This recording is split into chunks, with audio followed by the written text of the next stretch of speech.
বিশ্বজুড়ে যুদ্ধ, উত্তেজনা আর অস্থিরতার আবহ, সেই বাস্তবতাকেই এবার সঙ্গীতের ভাষায় তুলে ধরেছে ভিন্নধর্মী মিউজিক ভিডিও ইউক্রেন রাশিয়া। এটি কি শুধুই একটি গান, নাকি যুদ্ধ আর ভালোবাসার মিশেলে নির্মিত এক আবেগঘন গল্প? তা নিয়েই দর্শকদের মনে তৈরি হয়েছে নতুন কৌতূহল।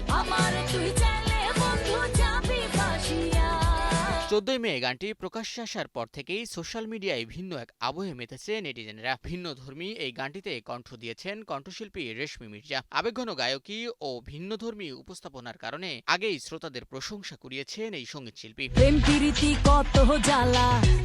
গানটির সুর ও সঙ্গীত আয়োজন করেছেন প্রতীক হাসান। লুৎফর হাসানের সঙ্গে গানটির কথা লিখেছেন প্রতীক হাসান। গানটির মিউজিক ভিডিওতে উঠে এসেছে সিনেমাটিক ভিজুয়াল ও ব্যতিক্রমধর্মী গল্পের উপস্থাপনা। ইউক্রেন রাশিয়া মিউজিক ভিডিওতে অভিনয় করেছেন ইমতুর আতিশ, শান্তা জাহান, রুনা ইসলাম, তারিকা এবং জুই। মিউজিক ভিডিওটি পরিচালনা করেছেন কণ্ঠশিল্পী শান শায়েক ও লতা আচারিয়া। গানটির নাম প্রকাশের পর থেকে সামাজিক যোগাযোগ মাধ্যমে শুরু হয়েছে নানা আলোচনা। কেউ বলছেন এটি যুদ্ধভিত্তিক কনসেপ্টে নির্মিত, আবার কেউ মনে করছেন সমসাময়িক বাস্তবতা তুলে ধরার এক অভিনব সঙ্গীত আয়োজন হতে যাচ্ছে ইউক্রেন রাশিয়া।